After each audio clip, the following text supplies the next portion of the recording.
2016 में मैं मार्च में अपना घर विजिट किया एंड स्टिल मेरा घर ऐसा था। तो लाइक हम लोग टोटल 3 भाई और 3 बहन थे एंड तो लाइक टोटल 7 मेंबर एंड अब मेरे पापा घर खर्चे के लिए 20 रुपये देते थे, तो आप उससे अंदाज़ा लगा सकते हैं कि घर का खर्चा कैसे चलता था। तो लाइक जो दिन में खाना बनता था वही रात को खाते थे, अगर बच जाता था, और नहीं बचता था तो फिर नहीं खाना बनता था बेसिकली। तो मेरे पापा का ड्रीम था कि मैं क्लास 10 तक पढूं, तो उन्होंने मुझे मेरे नाना नानी के घर में रख दिया। जब मैं वहाँ पे बड़ा होने लगा तो लाइक मुझे छोटी छोटी बातों पे काफ़ी मार पड़ता था एंड काफ़ी ज़्यादा काम करवाते थे। तो देन दिमाग में चीज़ें घूमने लगी, और उस समय जो एक दो मूवी देखा था कि छोटे गांव से कोई शहर जाता है तो वो शहर जाके हीरो बन जाता है। अच्छा, तो भागे? हाँ, फिर मैंने थोड़े से पैसे चोरी किए, एक्चुअली ऐसे नहीं भागा। मामा जी के जेब से थोड़े से पैसे चोरी किया एंड देन पैसे चोरी करके ट्रेन पकड़ा एंड देन दिल्ली पहुंचा। हाँ, और मेरे लिए बहुत डिफ़िकल्ट था बिकॉज मैं पहली बार इतना बड़ा प्लेटफॉर्म देख रहा था एंड रो रो करके इधर से उधर भटक रहा था कि मैं कहाँ जाऊँ, समझ में नहीं आ रहा था कि क्या करूँ। फिर मैं प्लेटफॉर्म में एक कोने में बैठ कर के रो रहा था, तो कुछ लड़के मेरे पास आए और आकर के मेरे से पूछा कि वही लड़के घर से भाग करके आया है। सो मैंने कहा कि हाँ, एंड फिर उनसे बैठ कर के काफ़ी देर मेरी बातचीत हुई and they become a very good friend उसके बाद। एंड फिर मैं उनके साथ ऐसे घूमने लगा, वो लोग जो काम कर रहे थे, एंड फिर I start also work same. तो हम लोग क्या करते थे, हम जो लोग पानी की बोतल पानी पी के फेंक देते हैं, हम वो पानी की बोतल कलेक्ट करते थे जनरल बोगी से, ट्रैक से, एंड जो स्टेशन में वाटर कूलर लगा होता है उसमें से हम ठंडा पानी भरते थे एंड हम उसे जनरल बोगी में फिर 5 रुपए करके बेच देते थे। और खाना पीना उससे बन जाता था? उससे बन जाता था बिकॉज हर एक प्लेटफॉर्म में एक विलेन होता था, कभी वो छीन लेता था पैसे। बट बेस्ट वे क्या था कि सुबह सुबह राजधानी शताब्दी ट्रेन आके रुकती थी और उसमें जो किचन में खाना बच जाता था वो लोग हमें दे देते थे। अब बेसिकली क्या होता था कि कभी कभी जैसे हम गार्बेज स्टोर में जाके सो जाते थे बिकॉज वहाँ पे कोई तंग करने, या तो जैसे किसी पैसेंजर का कुछ सामान चोरी हो जाता था तो वो आ करके हमें मारते थे बिकॉज उनको लगता था कि हमने चोरी किया है। सो फिर डिसाइड किया कि स्टेशन में नहीं रहूँगा, तो नई दिल्ली के बगल में एक जगह है अजमेरी गेट, तो वहाँ पे हम लोग कभी कभार खाना खाने जाते थे। वहाँ पे कुछ बहुत सारे स्ट्रीट रेस्टोरेंट है जो बेसिकली रिक्शा वाले वहाँ पे जाके खाना खाते हैं। तो मैंने एक रेस्टोरेंट में जाके काम मांगा तो उन्होंने मुझे काम दे दिया एज ए डिश वॉशर का। तो बेसिकली जब मैं काम करना चालू किया तो वो मेरे लाइफ का सबसे डिफ़िकल्ट पार्ट था बिकॉज मैं बहुत ज़्यादा हाइजीनिक नहीं था।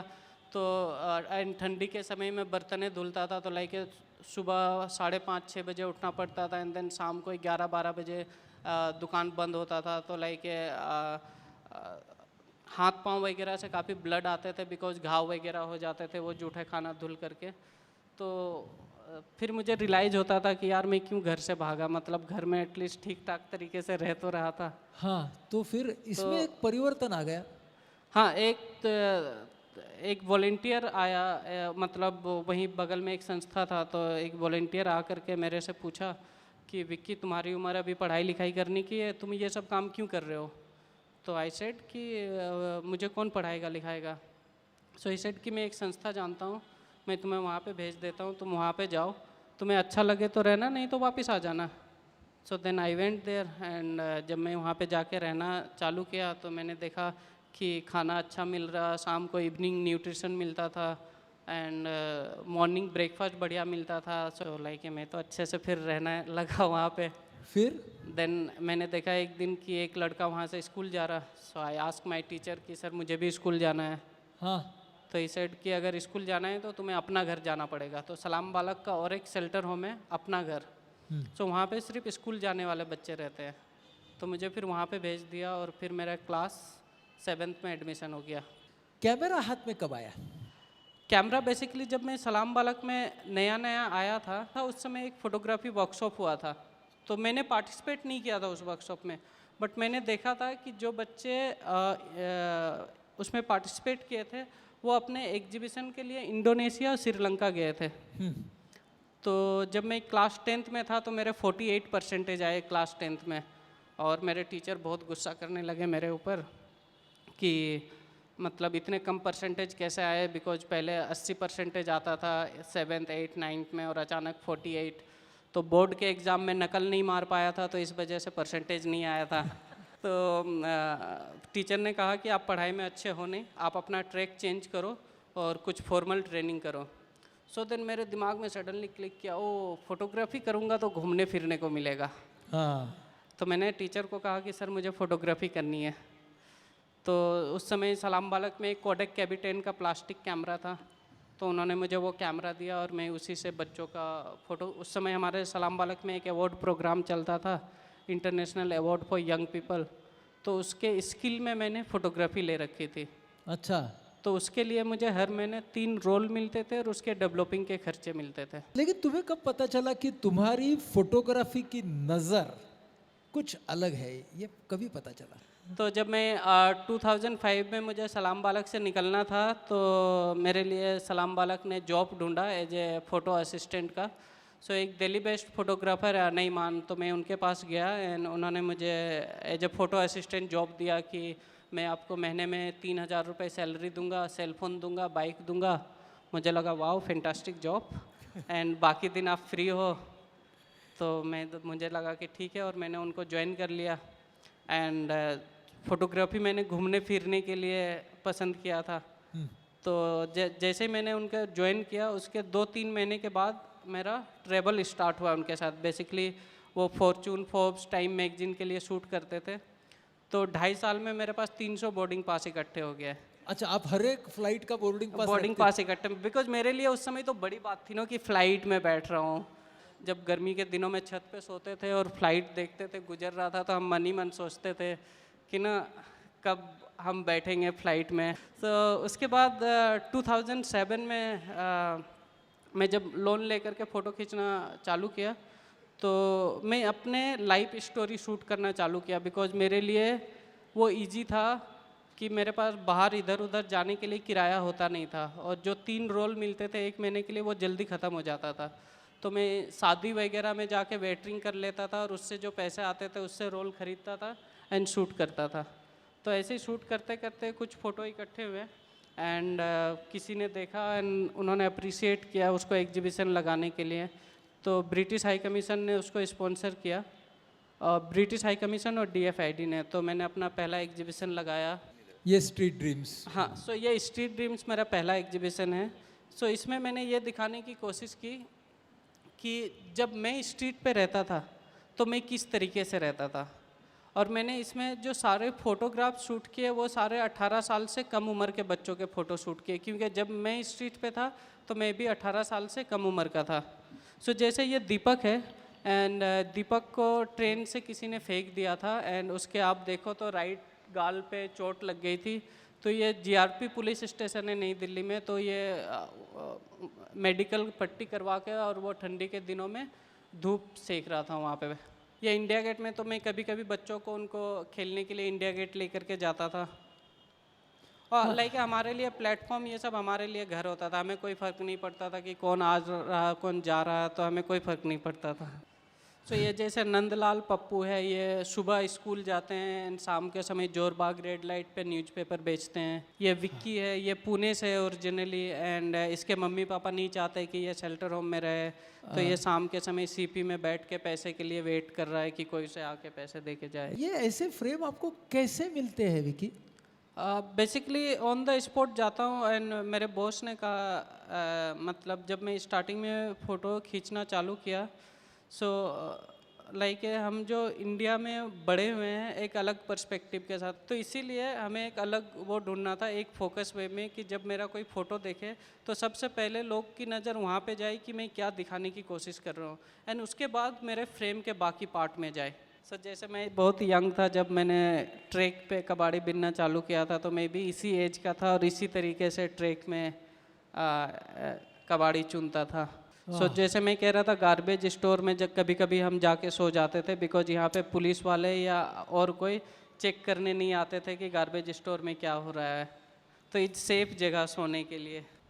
सो जैसे हम वॉशिंग लाइन पे इस तरीके से नहाते थे और हम जो कपड़ा पहन के रहते थे वही खोल के मतलब धुलते थे एंड फिर उसी को सुखा के उसी को पहनते थे। इसकी बात हुई थी?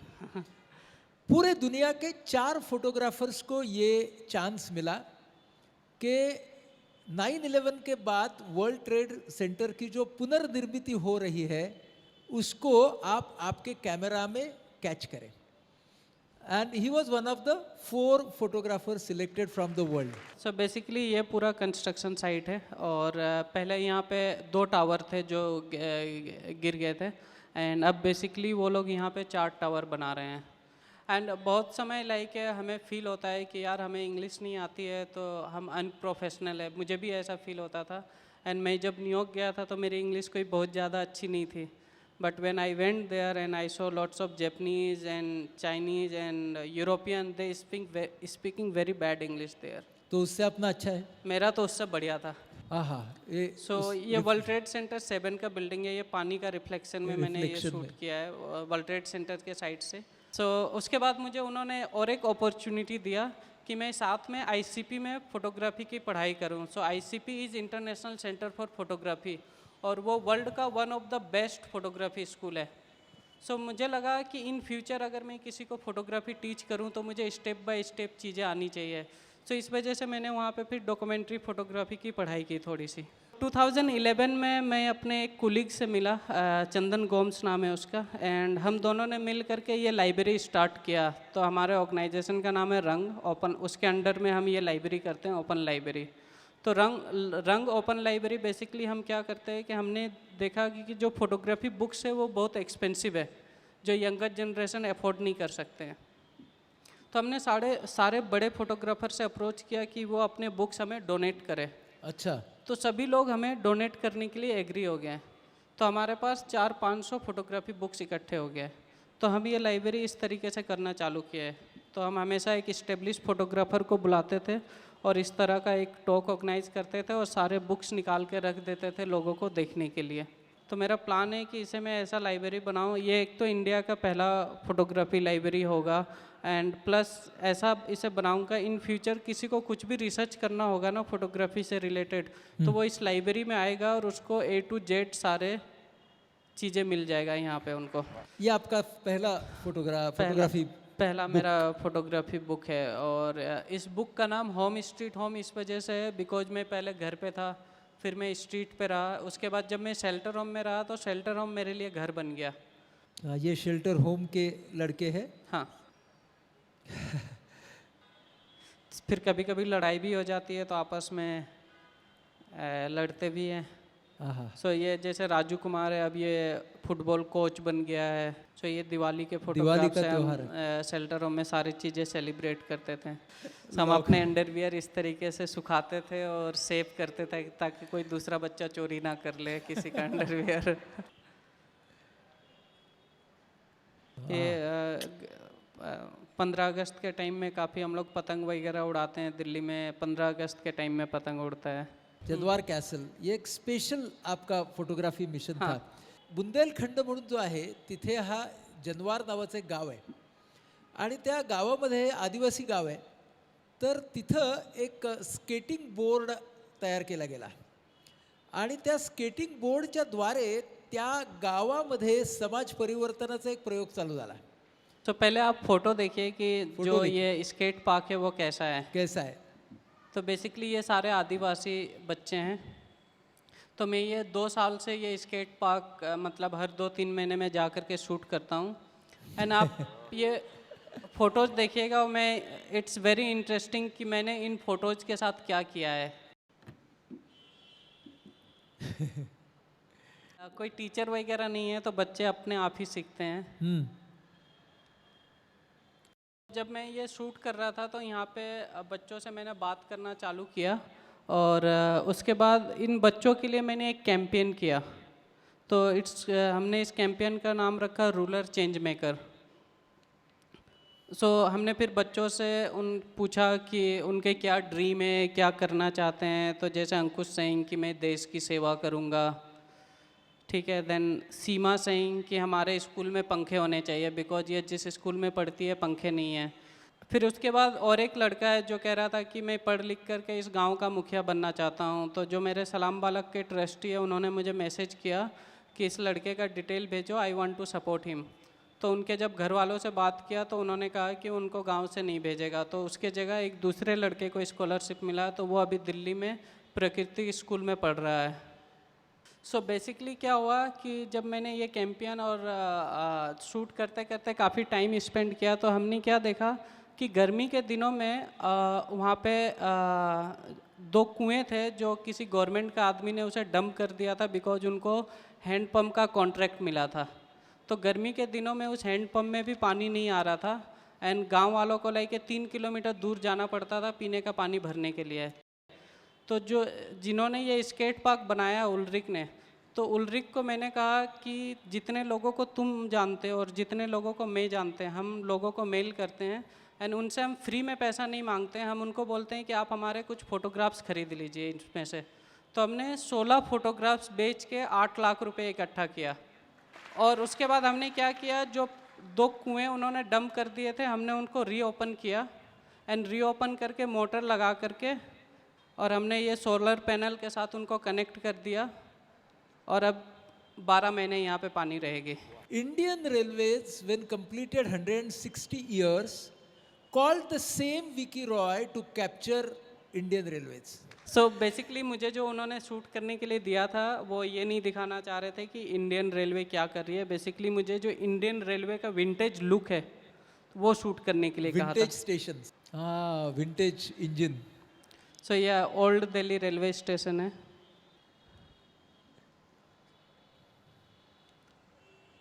सो आने वाले समय में ये सब टंकियाँ ख़त्म हो जाएगी, तोड़ के हट जाएगा, तो मे भी 20-25 साल के बाद मेरे इन सब पिक्चर की थोड़ी सी वैल्यू रहेगी। ये मेरा लेटेस्ट अचीवमेंट है। हाँ, बताइए आप। सो मैं अभी इस साल फोर्ब्स एशिया 30 अंडर 30 लिस्ट में आया था।